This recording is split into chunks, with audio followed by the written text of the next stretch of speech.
Hello everyone, welcome back to the daily scan initiative, जहां हम 3 से 4 most important topics on a daily basis discuss करते हैं। तो आज का पहला टॉपिक जो अपन यहाँ पे डिस्कस कर रहे हैं वो है कवच सिस्टम। अब होता क्या है, अभी यदि आप रिसेंटली देखेंगे 2 मेजर एक्सीडेंट्स हुए हैं। एक आंध्र प्रदेश में जहां पर 2 ट्रेन कोलाइड कर गई, जहां पर 14 से ज्यादा लोगों की डेथ हो गई। इनफैक्ट इससे भी बड़ा एक्सीडेंट बालासोर में उड़ीसा में हुआ था, जहां पर 3 ट्रेन कॉलिजन हुई। तो ये टाइम एंड अगेन कॉलिजन्स हो रहे हैं, और इसके रीजंस क्या हैं? क्या रेलवे, इंडियन रेलवे ने कोई स्टेप लिया है जिससे इन कॉलिजन्स को प्रिवेंट किया जा सकता है? Number one, how can technology be an enabler to prevent collisions और मिसहैप्स हैपनिंग इन फ्यूचर? इस तरीके के क्वेश्चंस आप यूज कर आ सकते हैं, जो आप इससे आंसर कर पाओगे। ठीक है, तो यहां पर एक मुद्दे की बात यह है, यदि आप आंध्रा का रीसेंट एक्सीडेंट की बात करोगे तो ये माना जा रहा है ह्यूमन एरर की वजह से हुआ है। मतलब कि यहां पर रेड सिग्नल दिया गया था, लेकिन जो जिनका पायलट था उन्होंने रेड सिग्नल को ध्यान नहीं दिया और आगे बढ़ गए। आगे ट्रैक पे एक और ट्रेन थी, कोलिजन हो गया। तो जरा सा ह्यूमन नेग्लिजेंस की वजह से एक बहुत बड़ा ट्रेजेडी हो सकती है। That tragedy can be in terms of property का नुकसान। ठीक है, दूसरी बात, हाँ, जो पोटेंशियल कॉस्ट है, पोटेंशियल कॉस्ट कैसे आती है? जैसे इसके रिपेयर में कॉस्ट आना, प्लस जब तक ट्रैक में ट्रेन रहेगी और डेब्रिस क्लियर नहीं होता, पूरा का पूरा working would get hampered, therefore other train would get delayed. इससे क्या होगा? इकोनॉमी की फंक्शनिंग रुकेगी और GDP in the short, economic activities in the short run gets impacted. साथ ही साथ लाइफ तो सबसे ज्यादा इंपॉर्टेंट है, लोगों की वेल्थ, प्रॉपर्टी एंड खुद लाइफ की हानि हुई। अब इसके लिए एक बहुत ही अच्छा टेक्नोलॉजिकल सॉल्यूशन बनाया गया है, this is known as Kavach system. तो आज अपन इसी सिस्टम के बारे में पढ़ेंगे and we will try to decode what exactly is Kavach system. क्या कवच से ऐसे एरर्स ठीक हो सकते हैं और किस हद तक कवच सिस्टम कॉलिजन्स को रोक सकता है? ठीक है, अब ये टॉपिक एक तो आएगा गवर्नेंस में, नंबर वन। दूसरा टॉपिक ये आ सकता है GS3 में, साइंस एंड टेक्नोलॉजी में। खासकर यहाँ पर अपन RFID यूज करेंगे। RFID का क्वेश्चन एक बार प्रीलिम्स में भी आया है यूपीएससी में, तो RFID भी पता होना चाहिए। और सैटेलाइट से थोड़ा बड़ा फंक्शनिंग नॉर्मली कई बार प्रीलिम्स में पूछ लेता है, तो ये सारे टॉपिक्स इससे इंपॉर्टेंट है। अब यदि अपन समझे होते क्या क्या कंपोनेंट्स हैं, 3 मेजर कंपोनेंट्स होते हैं इस सिस्टम में। सबसे पहले ये होगा, यदि आप देखेंगे, this is known as RFID tag. तो ये जो टैग हैं, ये देख रहे हैं आप, ये छोटे छोटे डिवाइसेस हैं, ये लगे रहते हैं ट्रैक पे, रेलवे ट्रैक पर लगे रहते हैं। ठीक है, ये क्या करेंगे? लगातार रेडियो वेव्स एमिट करेंगे। जैसे कि यदि आपको सोनार पता होगा, तो सोनार क्या करता है? लगातार वेव्स को एमिट करते रहता है, और यदि कोई स्ट्रक्चर आया तो ये स्ट्रक्चर से ये वेव्स रिफ्लेक्ट बैक करती हैं, और डिपेंडिंग ऑन यदि यहां पर रिसेप्टर अपन ने कलेक्ट किया रहा, तो कितनी देर बाद ये वेव्स रिटर्न हुई, उससे अपन को पता चल जाता है कितनी दूर में कोई ऑब्जेक्ट्स है। ठीक है, इस तरीके का बेसिक मैकेनिज्म है। अब ये टैग क्या करता है? लगातार वेव्स, रेडियो वेव्स को आगे ट्रैक में भेजते रहता है। यदि कोई सामने से ट्रेन आ रही है तो ये इससे टकरा के वापस आएगा, and then this signal would be transferred to satellite. ये सैटेलाइट कम्युनिकेशन दोनों में भी कम्युनिकेट होगा, इधर का भी डेटा उधर का भी डेटा कम्युनिकेट होगा। यहां से 2 जगह डेटा जाएगा, नंबर 1 जाएगा रेलवे स्टेशन में नियरेस्ट, और दूसरा जाएगा यहाँ पे जो ट्रेन है उसकी LCD स्क्रीन में। तो यहाँ ट्रेन में जो LCD स्क्रीन लगी रहेगी, उसमें एक बड़ा सा रेड वार्निंग टाइप से आ जाएगा कि आगे रेड सिग्नल है। और डिस्टेंस को एनालाइज करते हुए इस सिस्टम को ऑटोमेटाइज किया गया है, ताकि यदि एक लिमिट के बाद भी ब्रेक नहीं अप्लाई की गई क्या ड्राइवर इंजन के द्वारा, इंजन पायलट के द्वारा, तो ऑटोमेटिक रिडक्शन इन स्पीड या automatic brake would be applied. इस ऑटोमेटिक ब्रेक लगने की वजह से ट्रेन रुक जाएगी और कोलिजन रुक जाएगा। This is testified technologically driven example. यदि सारे सिस्टम वर्क करते हैं तो जैसे जापान वगैरह में इसी टेक्नोलॉजी को यूज करके कॉलिजन्स को प्रिवेंट किया जाता। इनफैक्ट हमारे रेलवे मिनिस्टर ने एक काइंड ऑफ, इसे आप पॉलिटिकल स्टंट भी बोल सकते हैं, या लोगों को आश्वासन दिलाने के लिए इंश्योर किया था। वो एक चलती हुई ट्रेन में बैठे थे जिसमें सामने भी एक उसी ट्रैक में एक ट्रेन आ रही थी, और उन्होंने इस सिस्टम की वायबिलिटी को दिखाने के लिए उस ट्रेन में कोलिजन को अवॉइड करते दिखाया था, जिससे कि उन्होंने अपनी लाइफ को स्टेक पे रखा था। This is the agenda. तो 3 कंपोनेंट्स हैं। सबसे पहले यदि अपन बात करें, एक RFID टैग ऑलरेडी बात कर लिए। दूसरी, अपन जो डिस्प्ले यूनिट है या जो रेलवे स्टेशन पर जो सेंसर बोर्ड है वो लगा रहेगा। और तीसरा, जो LCD पैनल्स हैं या वार्निंग स्टेशन हैं जो कि खुद ट्रेन में लगा रहेगा। So this is the working of this system. ठीक है, कवच सिस्टम बहुत ही एफिशिएंट तरीका है। लेकिन क्या बस इतना सा ही इशू है? नहीं, देयर आर सर्टेन इशू। सबसे पहले थोड़ा सा और डिटेल में बात करते हैं।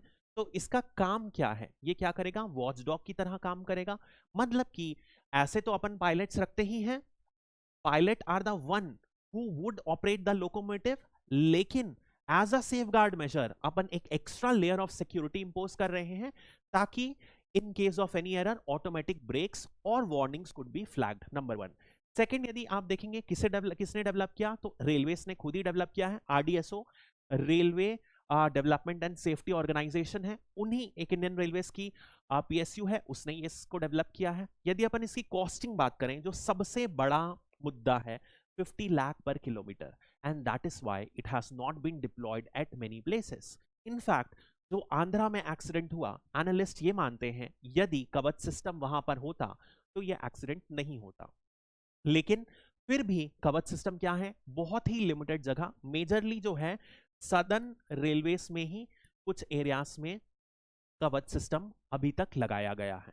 And this is going to be a huge expense for the Indian railways. ठीक है, अब ये वाले सिस्टम बाकी सब अपन ने देख लिया, वार्निंग देता है और ब्रेक्स लगाता है। ठीक है, ये एक बहुत इंपॉर्टेंट है। अब रेलवेज की बात किए हैं तो इन जनरल अपन एक क्वेश्चन कर लेते हैं, या बात कर लेते हैं प्रॉब्लम्स एसोसिएटेड विद रेलवेज। तो सबसे पहले होता है क्रॉस सब्सिडाइजेशन। अब यदि आप देखोगे, रेलवे में एक होता है पैसेंजर कंपोनेंट, जिसमें मैं और आप ट्रैवल करते हैं जब हमको जाना रहता है। दूसरा रहता है फ्राइट कंपोनेंट। तो नॉर्मली जो पैसेंजर कंपोनेंट है, यदि ऑपरेट करने में 100 रुपए लगता है, तो इनमें 80 रुपए ही रेलवेज को मिलता है। 20 रुपीज का नुकसान सहना पड़ता है।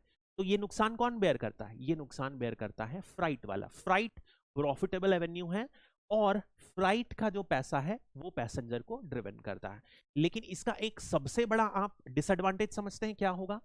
सबसे बड़ा ये डिसएडवांटेज होगा कि फ्लाइट में कंपटीशन किसके किसके बीच में है? रोडवेज वर्सेस रेलवेज के बीच में कंपटीशन है, and roadways are winning the battle with railways, क्योंकि रेलवे कॉस्ट ज्यादा कर दिया है इसको सब्सिडाइज करने की वजह से।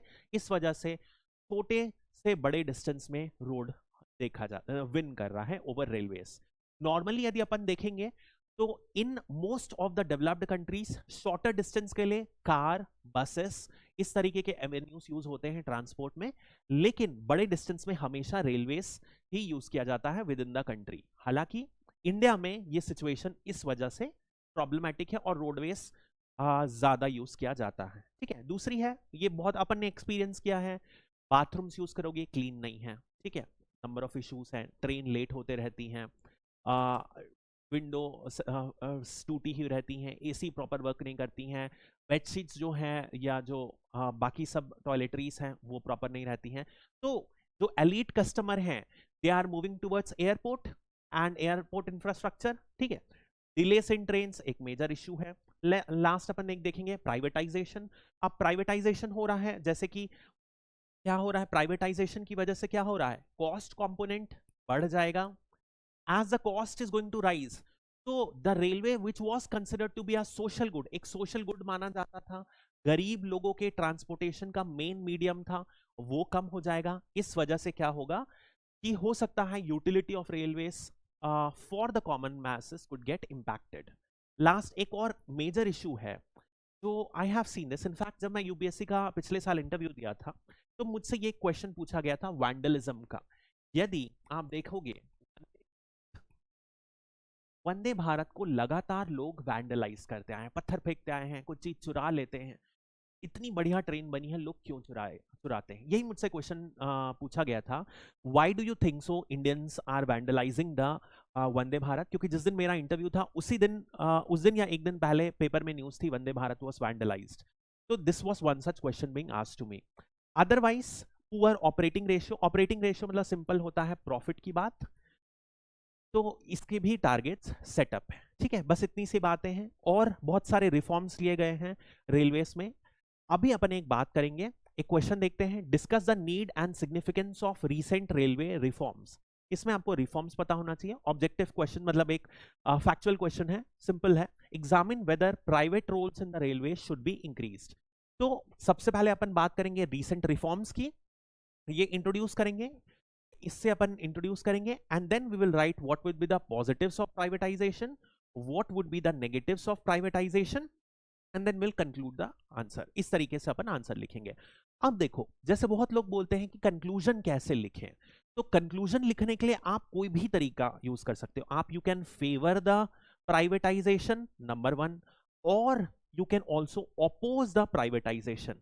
यदि आप फेवर करते हो प्राइवेटाइजेशन का तो यू कैन राइट कि क्या है, रेलवेज को एफिशिएंसी बढ़ाने की, न्यू डेवलप्ड इंडिया के अकॉर्डिंग इंफ्रास्ट्रक्चर प्रोवाइड करने की जरूरत है। In this context privatisation would unleash a new life to the railways. या आप इसमें और सजेस्टिव मेजर्स भी लिख सकते हो।